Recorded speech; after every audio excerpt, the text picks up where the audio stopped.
This is Lama Tantrapa. Welcome to the Secrets of Qigong Masters, the talk show brought to you by Academy of Qidao, the first and only school in the world offering professional education in Tai Chi and Qigong coaching. To find out about programs offered by Academy of Qidao and to learn how you too can become a certified Tai Chi or Qigong coach, please visit qigongcoaching.com.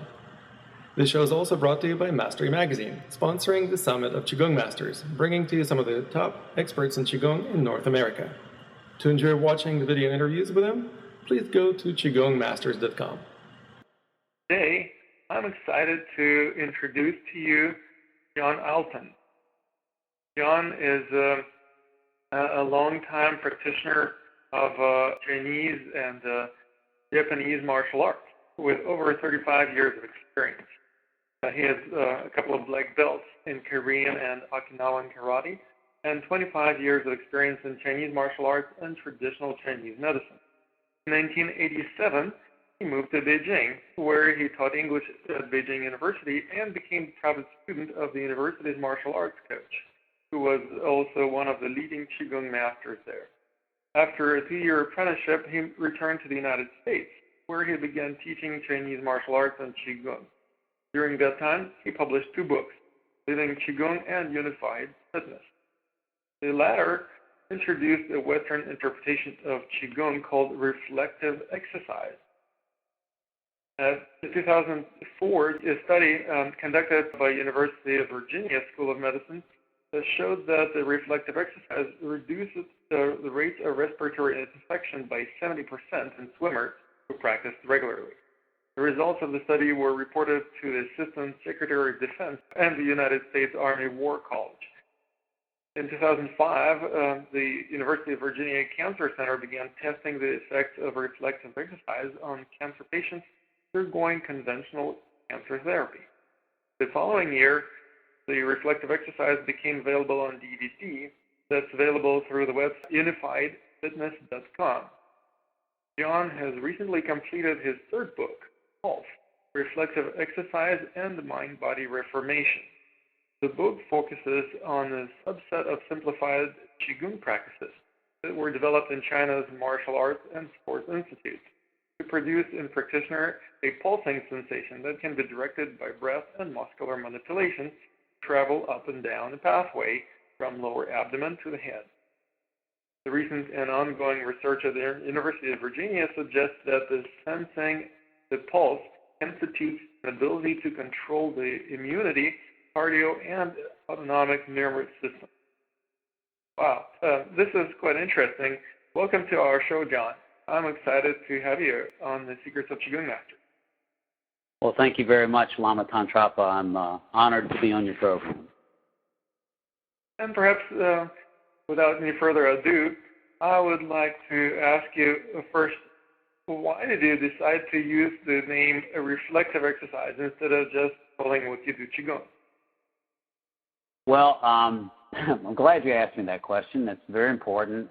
When I got back in 1989 and began teaching in the United States, I was very traditional. I was pretty much a convert to doing things the Chinese way, and I recognized fairly quickly that I wasn't going to be able to reach a very large population because mainstream populations there's so much noise out there. There are told too many things by different self-healing systems, and just a small subset who are intrinsically like myself and perhaps you and others on your show are attracted to the Chinese way. And I really when I began to observe and compare the Qigong that I was taught in China, I began to see that it was very special because I would encounter other Qigong practitioners who did not talk about the same kind of effects that I did. These are students, high-level students of very famous Qigong masters in the West. And I began to scour the information out there through journals and so on, and I did not see the effect mentioned that was very particular to the form of Qigong that I taught. And it wasn't peculiar to me because many people around Beijing University and in Beijing in general were experiencing this phenomenon, which I call the pulse. So I began to kind of back away. I'm sorry. Is that Yeah. the effect that you're talking about that other Qigong practitioners weren't mentioning? Yeah, I didn't see that mentioned. And if it was mentioned very glibly and kind of dismissed. And I'm not even sure they were talking about the same thing. Some people think I'm referring to feeling one's heartbeat, and that's not what I'm talking about. So I began to back away from it and began to look really at the whole endeavor the way I'm a writer. That's what my background is. And in writing, you really benefit by being very cold and looking very coldly and objectively at anything that you write, as opposed to just being all kind of enmeshed in it. You can't really tell whether it's good or bad. So I began to back away and look at it more coldly, and I began to see that really from the outside perspective, really all the Qigong that I was teaching was just a simple set of behaviors that have no analog in the U.S., or in the West, I should say. There is no slow movement, there is no specialized abdominal breathing and sensory meditation, which are the key components of this subset of Qigong that I'm talking about. Now, almost all the Qigong systems that I have encountered use all three of those things. They will focus on one or the other in particular, but they will also explain it using the traditional method or use spiritual terms.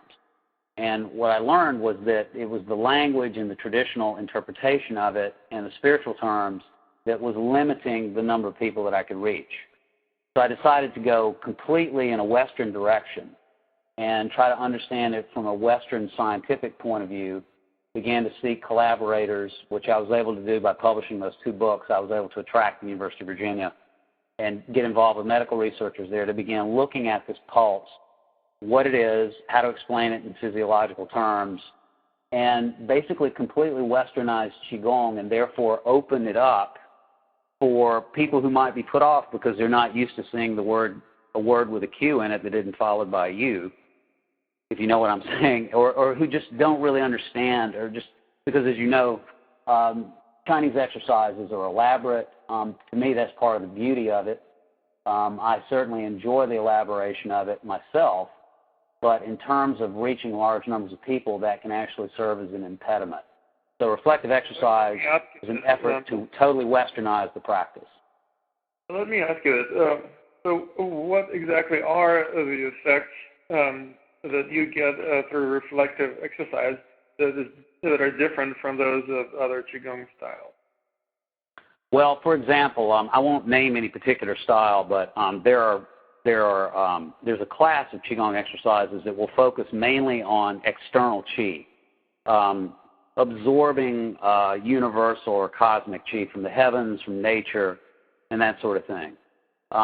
There are systems that will focus on the master himself, and the master is the conduit of some sort of, he's able to channel and then impart to his students his energy, and then they absorb it. This set of exercises was developed in the martial arts colleges so that students could just go off and learn by themselves. They didn't have to, and of course they had a master, a person that taught them and sort of oversaw what they were doing, but the focus was primarily on what they felt in their own bodies. And that, when I was in China in the 1980s, there was a kind of hysteria around Qigong, and you had all these different elements were being mixed together. So you would have masses of people who would meet sometimes in the thousands in public places, and they would sort of mix up absorbing practices where you absorb it from the master, you absorb it from nature. And the whole time I was watching this, I still kept focusing on what I felt inside my body, which was this pulsing sensation that rose up and down with my breath. And the reason it got my attention was because about a month into my practice while I was in Beijing, this is 1987, about November, I was on the floor of my apartment building practicing a seated meditation posture. This particular is called reverse breathing. Everyone knows it in martial arts. After having practiced for about 4 weeks, and all of a sudden this pulse that I was not expecting at all appeared in my lower abdomen, shot up into my head, and at the time I had a pretty bad respiratory infection, which, because I'm very athletic and train a lot, I was sort of prone to anyway. and I hated it whenever I would get one of these things. So when this pulse shot up into my head, it literally destroyed the infection within, I'd say, probably 15 to 30 seconds. It had my attention at that point. Now, I had another reason for suffering not from the infection. I suspect, of course, I'm not capable of diagnosing what happened to you a dozen or so years ago, but I suspect that you were not suffering from the infection, but rather from an allergic reaction.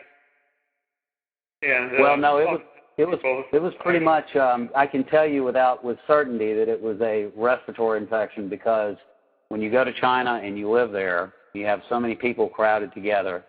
These infections will hit the population. So my entire building where we lived, you just would sort of go through that building and everyone would get it. So I'm pretty sure it was not an allergic reaction. But at any rate, the symptoms are very similar. Well, that the allergic reaction to a particular environmental allergen that was prevalent in that building, and everybody was suffering from allergies. Now, that would also explain why you could possibly overcome that issue so quickly, is because if it was an allergic reaction, it's usually psychosomatic. And changing I would say that that's been disproved by the research that we've conducted, because we've conducted research on respiratory infection with this practice, and it's been identified as respiratory, not allergy, and it gets rid of it.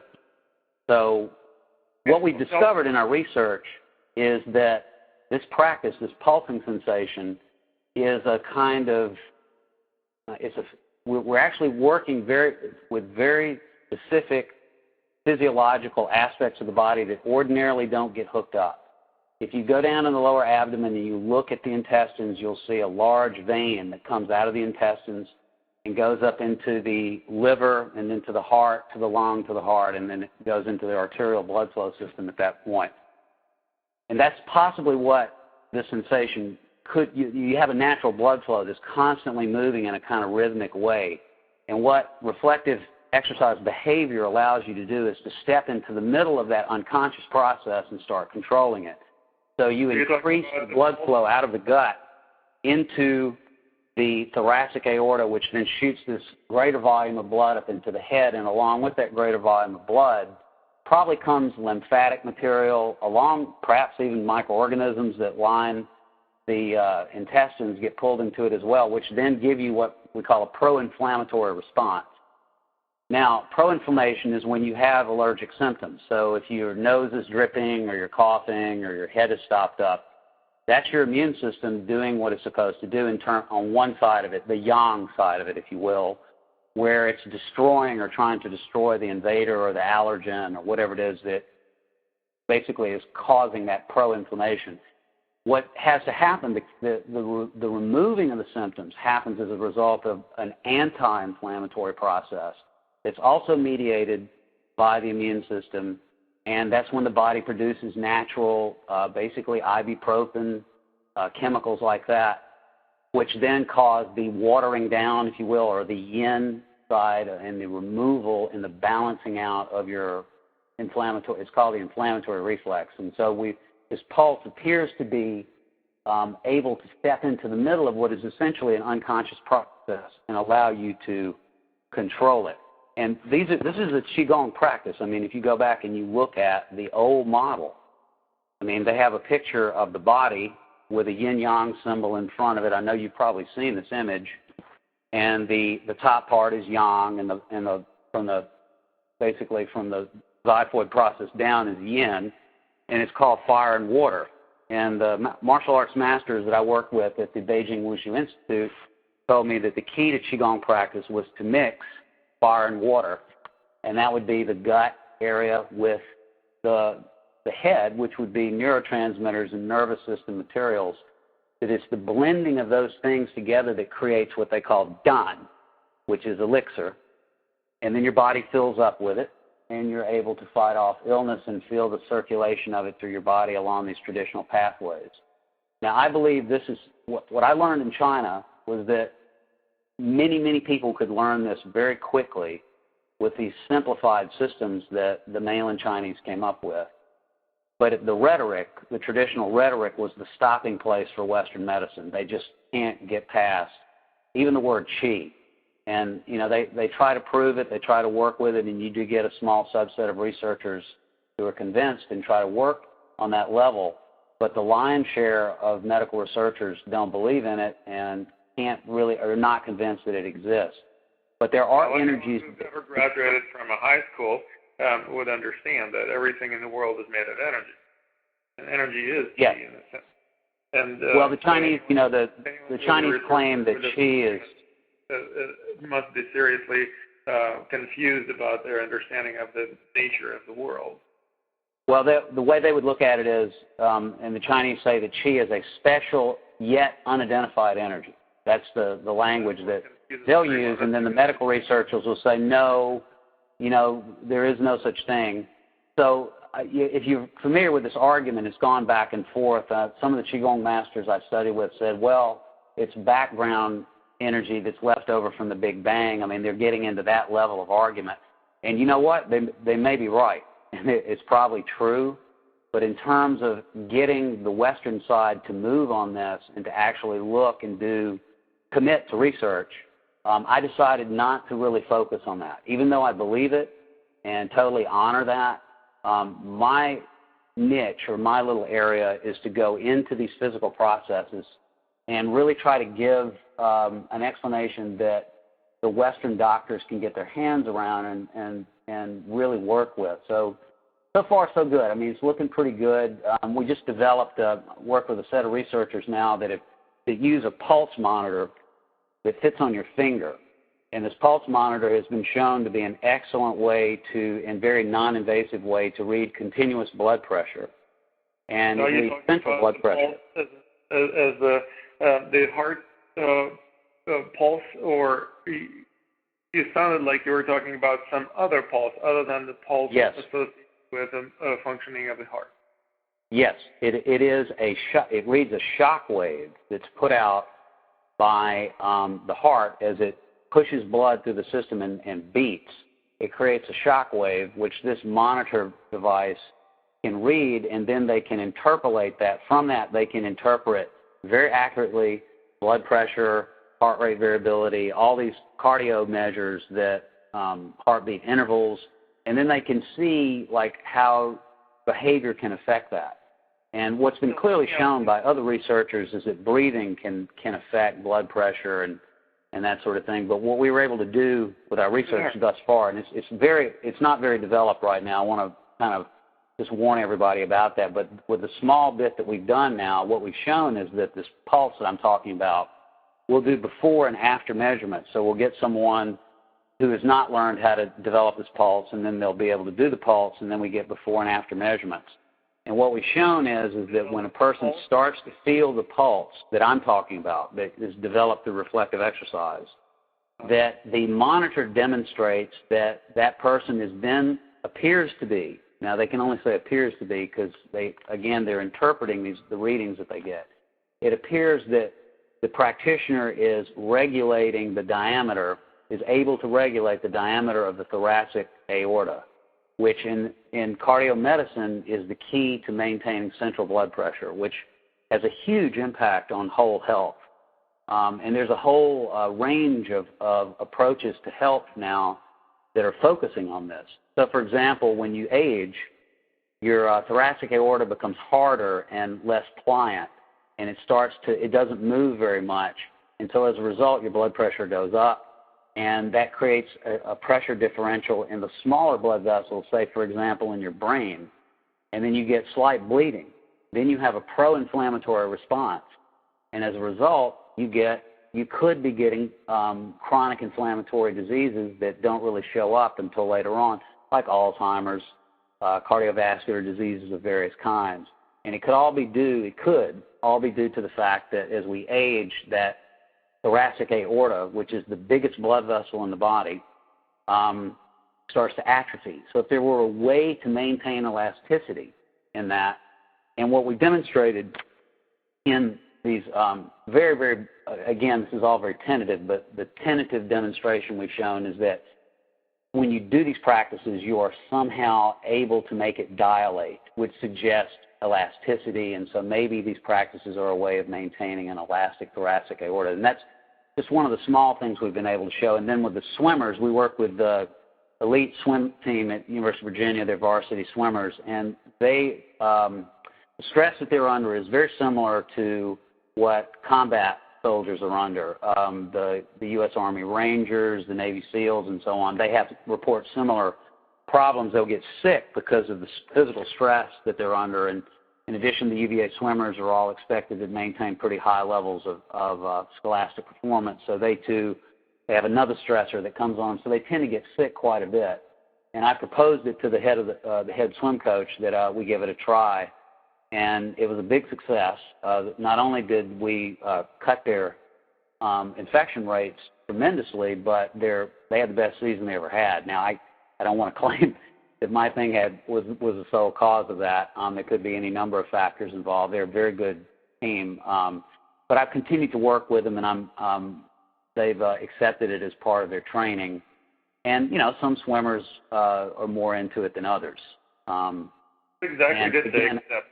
Reflexive exercise or some particular type of breathing exercise, or what is it that you're doing with it? Yeah, it's reflective. They do the reflective exercise. I teach them a course at the beginning of the season, and then once they obtain this pulse, I cut them loose and let them work on it on their own, and those that become very interested in it, I will advance them, because I go back to the old Taoist diagrams of you begin by just feeling a kind of ventral pathway, which you don't really see too much. The Chinese medical term is Ren Mai, the channel that runs up and down the front of the body. There is also an internal channel, Chong Mai, which it could be operating on that level as well. But when you get into what's called Xiao Zhou Tian, or the small universe, or the microcosmic orbit, that would be the next level to work it through, and then finally would be the Da Zhou Tian, or the grand circulation, or the grand universe, big universe, macro circulation. From teaching Qigong. Well, the difference is you really focus on a vascular pulsing sensation that opens up on the front, as opposed to some Qigong masters will start with Xiao Zhou Tian right away. They'll immediately start with that. And the way I was taught over, and I did that in the U.S. as well before I went to mainland China, and I did not feel this pulse when I was practicing these other traditional methods, which basically come to us through Taiwan. And in the mainland, I think what happened when Mao took over is that as much bad as he clearly did, or his methods, his Stalinist, the Chinese always absorb everything. They absorb Buddhism and made it into their own kind of Buddhism, and they did the same thing with communism and with Stalinism and that sort of thing. And obviously a lot of terrible things happened with that, but in these sports and health institutes, they began to refine these practices and try to simplify them, and they tried to so-called westernize them, but they never really did all the way. In fact, when I go over there, I still have work with the Beijing Wushu Institute and with medical entities over there, and they claim they're westernizing Chinese medicine, but they're really not. They're doing Western experiments and then using the traditional Chinese rhetoric to talk about it. So what are the differences between the way that Qigong or martial arts or medicine are practiced in China comparing to the way that they're practiced in the West? Well, I find that there was, I think it's less so now, but when I first came back in 1989 and in the early 90s, there was a big disconnect between what I would call Western Qigong and what I saw going on in mainland China. I was trained under I have a tremendous respect for this man. His name's Vince Black, the first guy that ever introduced me to traditional Chinese medicine. He's an excellent martial artist, very formidable martial artist. But he didn't know any of the things, or at least in fact, I know that he didn't know any of these things that I was introduced to when I got over to mainland China. So when I began to try to talk about my experience, I just didn't find anyone who shared that experience. And there were very few people over there that got involved in Qigong when I was there. So not to put I don't want to separate this thing out too much or exaggerate it too much, but from 1987 to 1989 was a very special time because there was a great deal of liberation that went on then and a spreading of this knowledge under Deng Xiaoping. And Deng Xiaoping saw Qigong as a way to shore up public health. So he kind of turned a blind eye and let it spread. And it spread very rapidly out of these sports institutes, which if you've ever been to Beijing, the sports institutes are adjacent to the big elite universities, to Tsinghua, which is the MIT of China, to Beijing University, which is the Harvard of China, and so on. So these practices were filtering out of these institutes through people like my teacher, who was a sports martial arts coach and graduated from the sports college right next door. He started teaching. There was this great nationalistic effort to shore up the health in people. But then in 1989, if you remember, you had the Tiananmen Square demonstrations. And after that happened, China completely changed. They did an about-face and began to tighten all public gatherings. And they put a great deal of restriction on Qigong. And during the middle 1990s, a man named Wu Shaozu, who was a general, who became the Minister of Sport, was given control over Qigong. And you could see that they were trying to move it toward the fact that they put it under the Ministry of Sport suggests that they were thinking of just changing it into an exercise. Because without their knowing it, without their really, they were blindsided by this. It's just my opinion now. I believe that when they liberated these practices, that the people immediately began to spiritualize them. And they could do that quite easily because their natural religion is Taoism, Confucianism, Buddhism, and mixtures of those things. And so these Qigong religious groups began to form, and then after Tiananmen Square, they shut it down. They started reforming it, trying to turn it into an exercise, and they came up with these very strict rules about, I can't remember exactly how many, but I was introduced to these rules after the publication of my first book. My book found its way into the hands of Wu Shaozu and his people, and I was invited to come over and to discuss ways to westernize Qigong and how to merge Eastern and Western approaches. And so I had a great honor of meeting this man, and he said that he believed I was a legitimate Qigong master. And the basic criteria was that you had to heal yourself, and you had to heal others, and you had to be able to explain your system in both traditional and Western scientific terms. It could be one or the other. And then things were going along fine, and then you had the Falun Gong episode in 1999, and they crushed that, and then they went back to the drawing board. And so now the kind of Qigong that you see being advocated officially over there through the Chinese Qigong Association, which is different from the body that was ruling it in the 90s. That was called the China National Qigong Institute. But now the Chinese Qigong Association promotes what they call wellness Qigong. And the behavior is very similar. It's breathing, slow movement, meditative, some sort of focused meditation. Not necessarily the kind of breathing that I was taught, which is actually, in my opinion, very important for developing this pulse. But the key to this is that it works with a very elaborate traditional Chinese medical concept, so that your mind's very busy kind of keeping up with different energies and locations of energies in your body. And the goal of it is to make you feel good.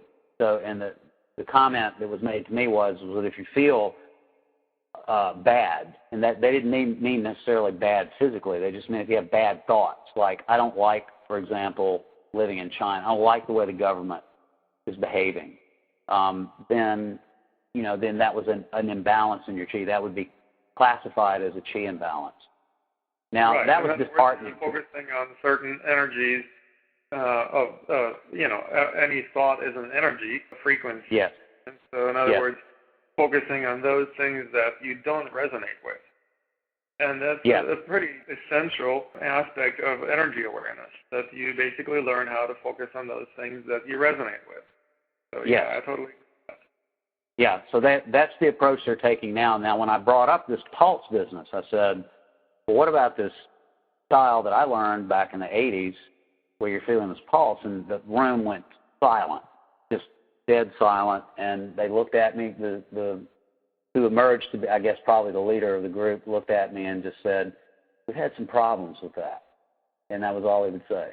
Now, I then went out. This is in 2007, I should say. I went out in the parks and just sort of did my own little research, and I would see people doing what resembled, what I would call reflective. Or to use just to put it in pure Chinese terms, I would call it acupuncture meridian Qigong, where you are trying to circulate sensations along and they're not imaginary. These are real feelings that you're able to get and circulate and move, and it's vascular. It's definitely a vascular sensation. And I saw a couple of these people doing it, but they were by themselves. They were not in groups, and when you saw groups, they were doing the legitimate, official, feel-good wellness Qigong, whereas these other people were doing this more, what I would consider to be that acupuncture meridian Qigong, and I asked this one elderly gentleman who was doing what looked to me to be very similar to the stuff I did, and he also was doing martial arts. And I said, "Do you feel a pulse?" And I said it to him in Chinese. And he just smiled at me and wouldn't say anything. So I think that this is widespread in China, but it's not really talked about that much. I guess it's not politically correct to talk about pulse anymore. Yeah. And I think that's what's going on. Listeners that you're listening to the interview with John Alton, the creator of Reflexive Exercise. If you don't mind, I would like to ask you also about martial arts aspects of your studies, and also if there are any effects of reflective exercise on martial arts prowess. That's a good question. I think these practices that I picked up and that I further refined and simplified as reflective exercise, I think they were developed in the martial arts institutes, in Beijing Wushu Institute in particular. And, they were, when Mao took over, that period of history is very murky. But basically when Mao took over, he came in and he rounded up people that he thought were tops in martial arts, and he gathered them together and said, "You're all now university professors, and I want you to turn this into," they even called it physical culture, very Soviet, which I know you're familiar with, you're Ukrainian, so it was all based on the Soviet model. And so they got together, and I'm sure he got some people who were quite good that were left, who didn't flee to Taiwan, and they started simplifying and putting their notes together, and he told them to get rid of all of this rivalry that used to exist with the various martial arts triads and different cults and so on.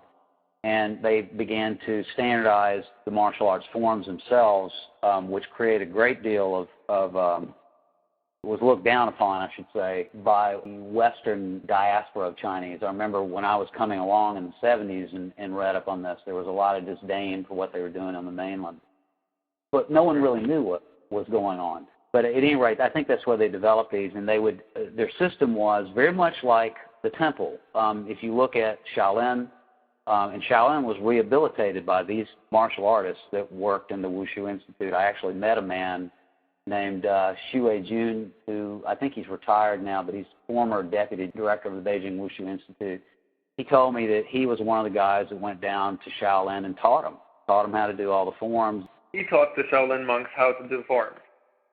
Yeah, basically what they did, I think, was they took PLA, People's Liberation Army people, and this is in the early days. We're talking in the probably 70s, late 70s. And, when they finally said, okay, we're going to let this come back. That was Mao had died. Right after the end of the Cultural Revolution, yes, which officially ended in 1976. Yeah, but then you had the Gang of Four, and that was pretty bad. And then his widow was pretty terrible. And then when Deng took over is really when they began to let things happen. And they saw that as a missed opportunity, that we should let this come back and let the flowers grow back. So they took some very fit army soldiers who probably were very good at wushu, and they went down and they retained the knowledge of these forms, the traditional forms. All these people, they know a lot. So anyway, he told me about that, and so the system was this: they would do the hard style with long fist, changquan is the expression, sort of a generic term that just means very fast, difficult martial art. They do that very fast, and then they would do kind of an intermediate internal style like Xingyi or Bagua, maybe Chun style Tai Chi Chuan, and then Yang style Tai Chi Chuan, and then they would sit and meditate. So if you go and you look at that, they're going very fast, and they slow down, and they get slower and slower until they're doing that very particular to Chinese culture, slow movement, and then the stillness, sitting and meditating. And that really is what caught my attention. And that was how I was trained when I was over there. And I said, well, why not substitute running, since you're just moving fast? And so I would go running, and then I'd do Tai Chi Chuan after I ran, and of course stretching and so forth before and after. And I would get a tremendous effect from that. So I started saying, wait a minute, there must be a strong cardio component to this, which allowed me I tested this theory with the swimmers. The swimmers are among the most cardio fit of all people. They do so much yardage in the pool, have terrific cardiovascular systems, and the nerve that regulates the cardiovascular system is called the vagus nerve. And people who have very fit cardiovascular systems also have very well-toned vagus nerves.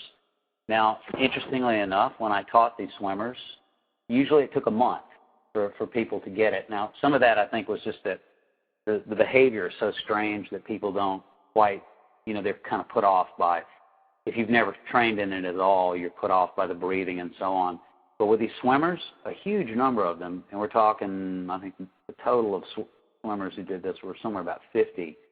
I'd say about 80% of them could get it within 2 or 3 sessions. And some of them got it right away. All I did was show them how to breathe, and they got it. They were able to circulate this pulse they reported. You have to pay attention to how you breathe big time, because you have to synchronize your breathing with your swimming strokes, and if you get out of breath, well, you're going to be out of luck because you're in water. Right. So breathing is something they do naturally, breath to movement, just like martial arts. When you punch, you exhale and so on. So they got that very easily, and they were able to get the pulse very well. And the suggestion to me was that vagus nerve had to be a player in this. And thus far, the research that we've conducted does suggest that you're able to, through these practices, activate the vagus nerve in an extraordinary way. It's usually the vagus nerve cuts on when you're asleep. And this is very interesting in terms of Buddhism. They talk about being awake. And it's literally like taking what you have when you are asleep or unconscious and bringing it into consciousness. So it's to a person who likes and enjoys East Asian culture like myself, it's wonderful to see these ideas play out in a Western way, explained in a Western way. And it's because the West can't get past the language that they haven't really been able to conduct experiments to even begin looking in the right places. That's sort of my position. And, I've scoured the research, and usually what happens in the research is they either try to prove that Qigong works, and usually the result is not very good. They'll get a population of people who are sick, and they'll sort of compare a Qigong group with a group that either does nothing or yoga or something, and you get basically a placebo level response. 30% have some kind of mild response. They have shown blood changes so that you can see an uptick in various immune factors in the blood, but still certainly not the 70% that we got with the swimmers. So what I want to try to do is to come up with an experiment that really gets those big numbers and proves this and can show the West we're missing out on something really, really important from the East, and that's just the beginning. If we can open that door, then it can open so much more. So again, my goal is to try to get those people who are not naturally inclined to the Eastern way. Sometimes that's a little bit off-putting to traditionalists. I admit that. Well, let me ask you something. So what do you think is the reason why Qigong has not become, for example, as prevalent or as well known as yoga or, let's say, cardio kickboxing? What is it that keeps Qigong from becoming more accepted by the people in this country, other than we're dealing with the Q? Yeah. The Q without the U is a big problem. Well, that's a great question, and I think that's when you have to be very cold about this and just look at it as behavior. And if you look at the behavior of a Qigong school, and you compare the behavior of, let's say, there are different kinds of yoga. There are many, many different kinds, and some are more traditional than others. But I would say a mainstream yoga studio, and I don't want to stereotype, but very often I'll see yoga advertised, and there'll be a very attractive woman in a leotard doing some impossible stretch, or a modest stretch, but a very attractive, pleasant, usually a female, sometimes a male. When you look at a Qigong advertisement, there'll either be a Chinese character on it or a guy in what appear to be silk pajamas. And there's one guy I know that has his shirt off and he's doing it on the beach, but most Qigong, just culturally, it doesn't fit with the West, which focuses on appearance, focuses on, what's cool. You've got a lot of stars, that do yoga and publicize it inadvertently. But you don't see too many, the only people I've ever heard that did Qigong, I did hear that Tiger Woods practiced it for a while, but it was Iggy Pop, I heard, does Qigong. And, his days are, he's not exactly the cover of People magazine now, so we don't have the big, Brad Pitts and Sting and people like that doing Qigong. And I think for those reasons, it just hasn't translated.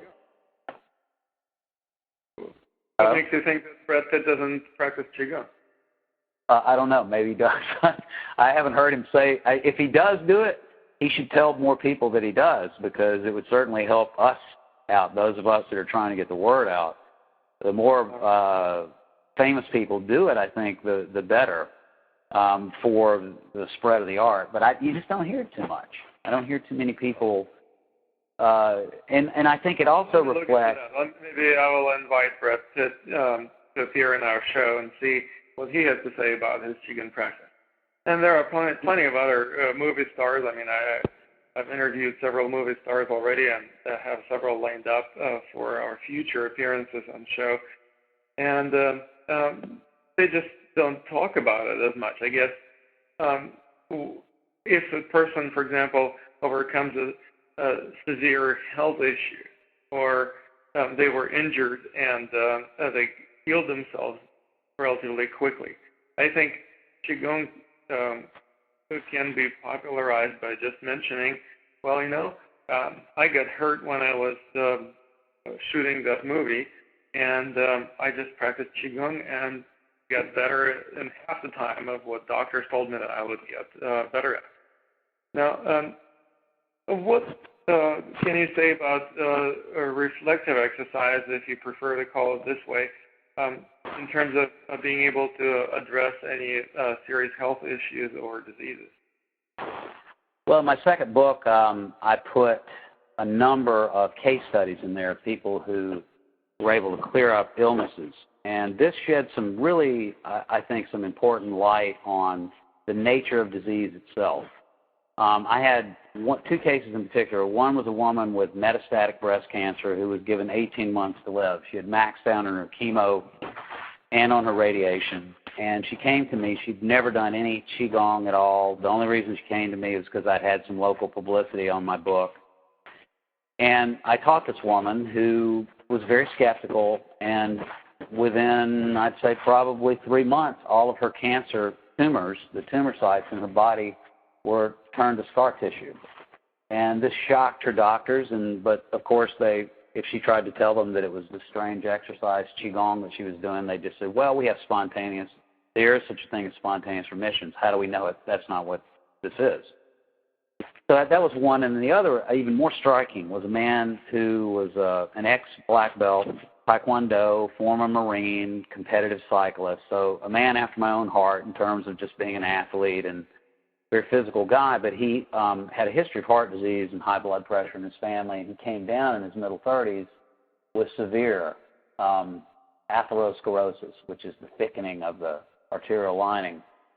And the doctors tried everything they could, and UVA has very good cardiovascular therapy here, and they just weren't getting anywhere, and it looked pretty bad. They were telling him to get his will in order. So he saw an ad in the paper for a class that I was holding, so he came to the class, and I'd say probably within 3 weeks, got this pulse, and he said he was lying in his lazy boy chair one night doing the breathing, and this pulse sort of felt it in his belly, and it rose up, and he said it got into his chest, and he said it felt like a fist unclenching. His chest just opened up. Says then the pulse went up into his face, and he started crying spontaneously. He got up, he went out, and his wife was working in the yard, and he started working with her. And this is, I guess, probably afternoon when this was happening. I think I may have said it was evening, but it was afternoon. And so he started working alongside his wife, and in the past, he would have to stop every 5 minutes because he just didn't have the strength. But he kept going to the point where he outworked her, and she had to sit down and take a rest.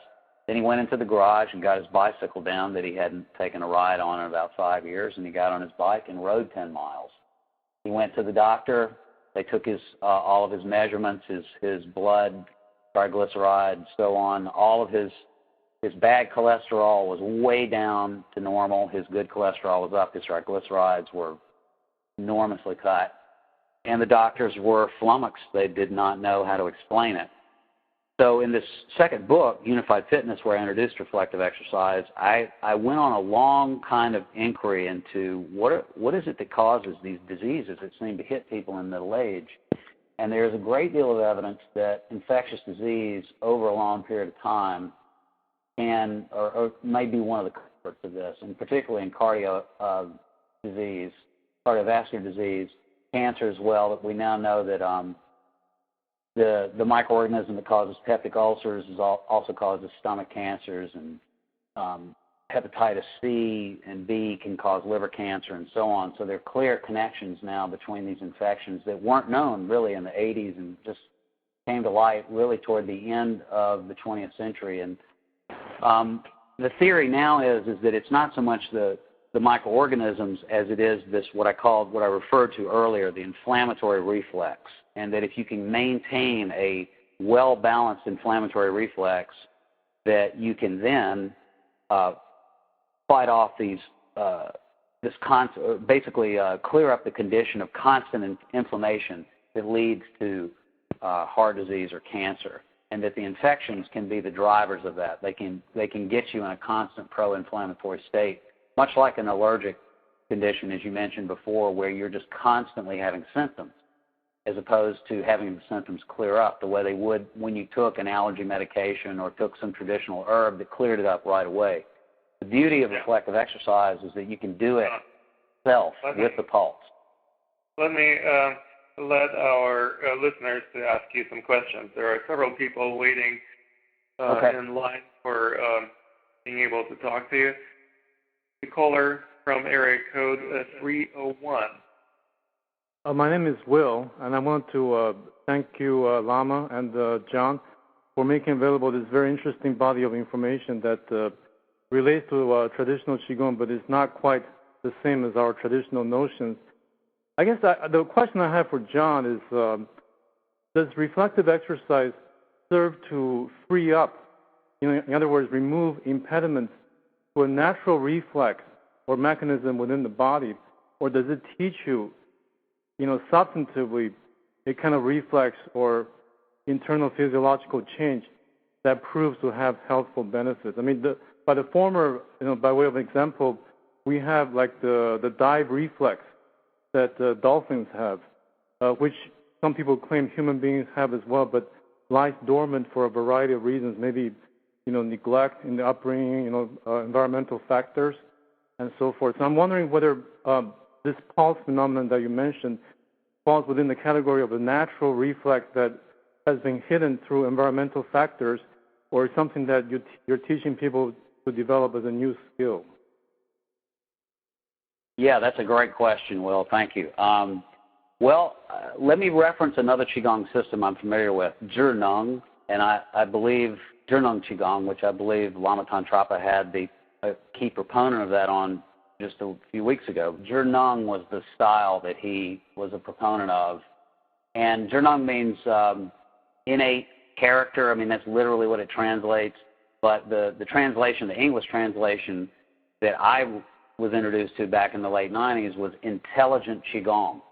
And their position is that Qigong taps you into a childhood ability that we basically lose by growing up. It's very, in that sense, it reminded me a lot of the British and American Romantic philosophers and poets who say that childhood, we're sort of born closer to God or more spiritual, and then as we grow more experienced and older, we basically lose that connection.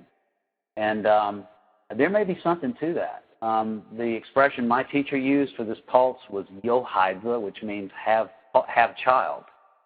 And he described it as feeling as though you have a baby. And he said, isn't that great, that a man can feel like a baby kicking his stomach down there. And that is, I never had a baby, so I can't really say that, but it was like something kicking in my stomach when it first started. So there's, I have these anecdotal things that suggest to me that it is something that we have on a primordial level, but since we can't ask children and children can't tell us what they feel, I don't know whether there's any way to test that, if that answers your question.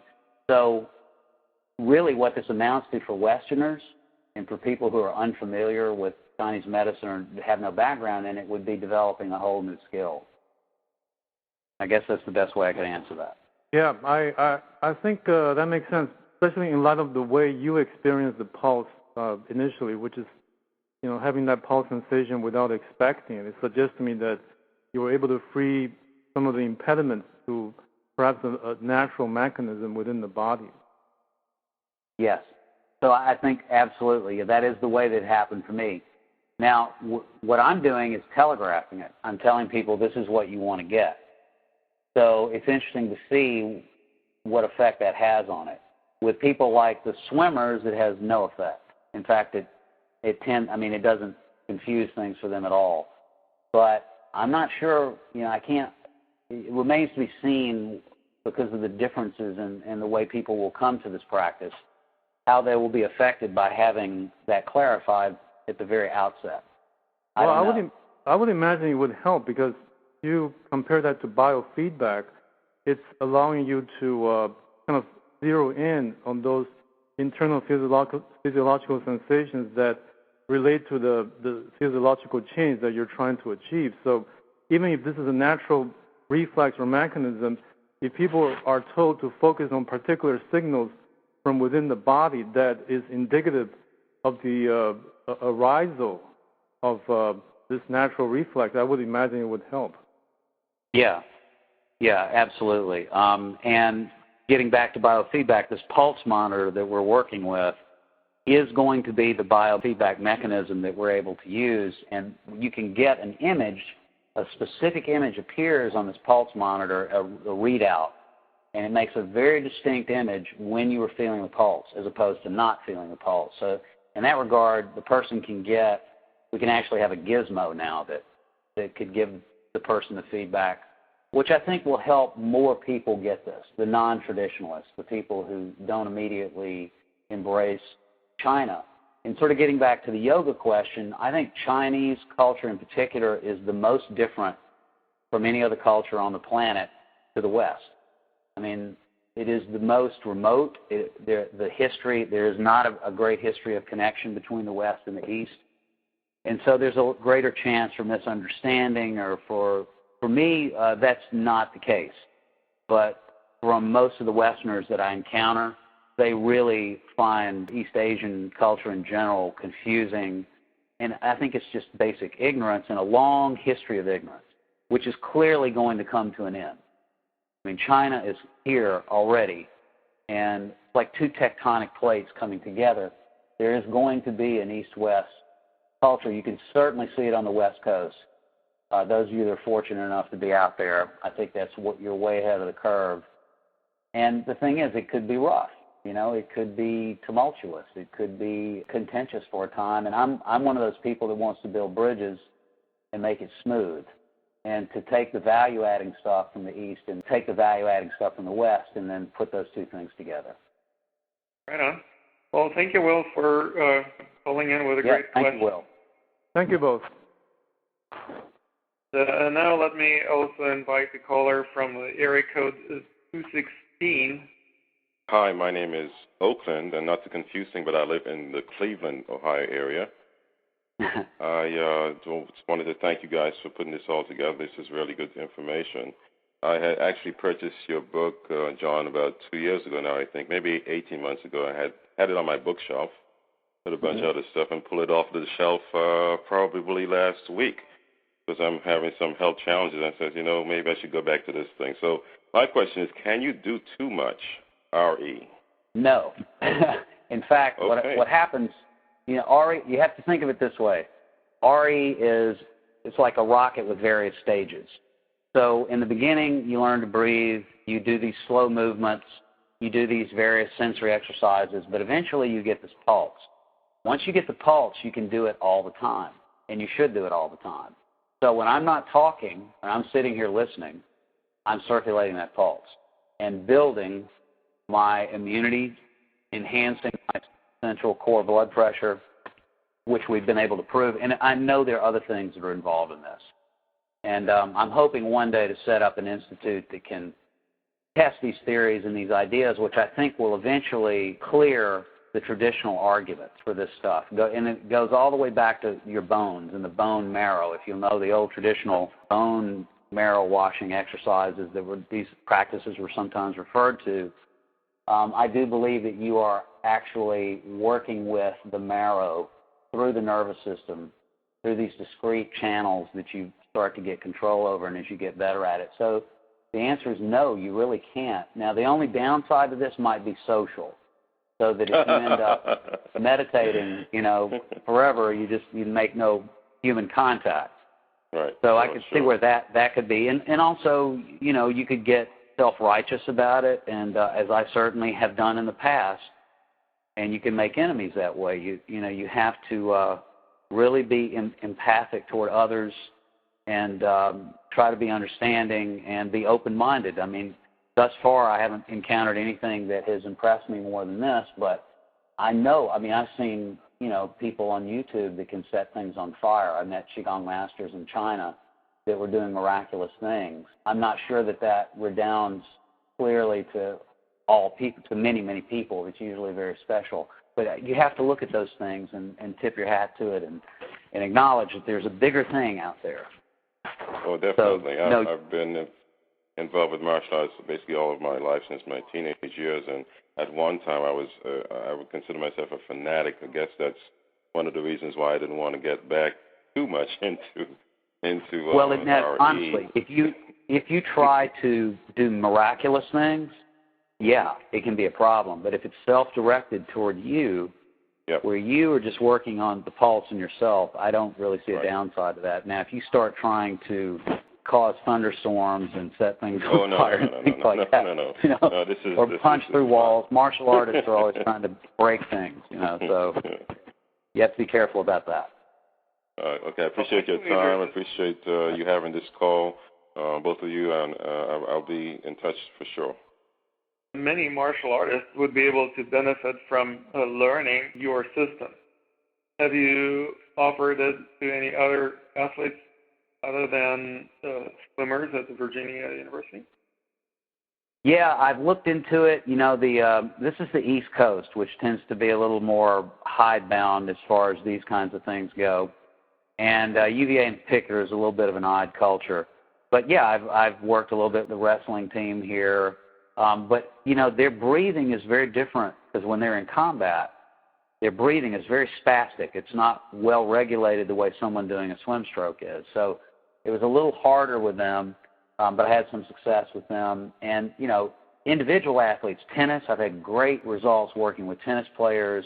Martial arts, I used to run a martial arts studio, and before I went into full-time research, I ran one for 11 or 12 years and always taught martial arts with it and insisted at a certain point they had to learn it or I wouldn't teach them anymore. I said, okay, now if you really want to get what I got over in mainland China, you have to learn this exercise and learn how to coordinate it in with your movements. And always you get stronger.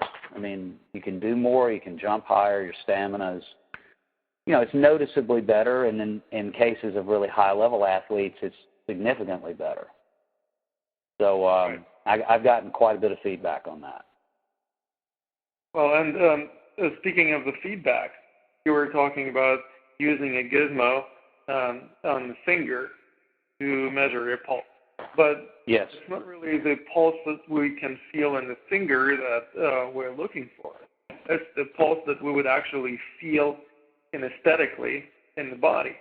That's the pulse that we're looking for. And that means that we actually need to develop kinesthetic awareness in order to feel that pulse. And that is what is lacking in most people's consciousness, because they don't even know that there is such awareness.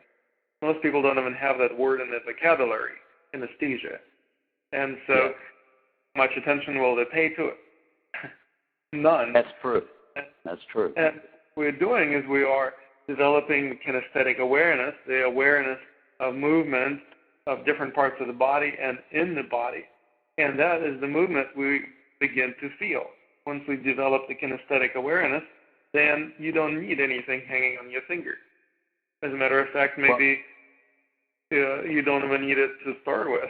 You just develop the awareness rather than look at the feedback mechanism. Well, that would be an interesting proposition to test, and one that I'm willing to actually do. What I would like to do, if I ever get to the point where I can create an institute, I would like to test various approaches with this pulse monitor to see if we get the same kinds of changes. So, for example, with the practice that I'm teaching, the evidence we have thus far shows that I'm able to teach someone to control the baroreceptors, which are the pressure readers that tell your blood vessels to open and close.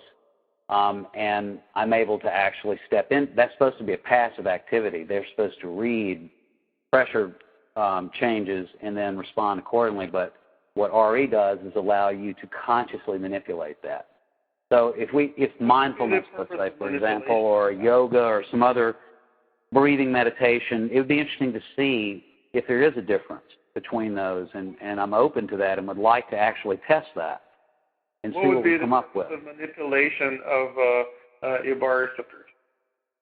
Well, if you're controlling the baroreceptors, you're controlling the elasticity of the blood vessel. And what I mean in particular is the thoracic one, the one right in your chest. It's the largest blood vessel in your body. And the elasticity of the degree to which that blood vessel is elastic is probably the greatest determinant of your health. So you maintain that elastically, keep it pliable and flexible. So if you with your baroreceptors you're able to open and close it, that by definition shows that it's elastic. If it doesn't move, it stays fixed, then that means it's atrophied, and you have no control over that. In which case, you're subject to the will. It's just going to be a roll of the dice as to whether or not you could suffer an event at some point. Maybe I don't understand exactly what you're talking about. But when you're talking about receptors, you're talking about perception. But then when you start talking...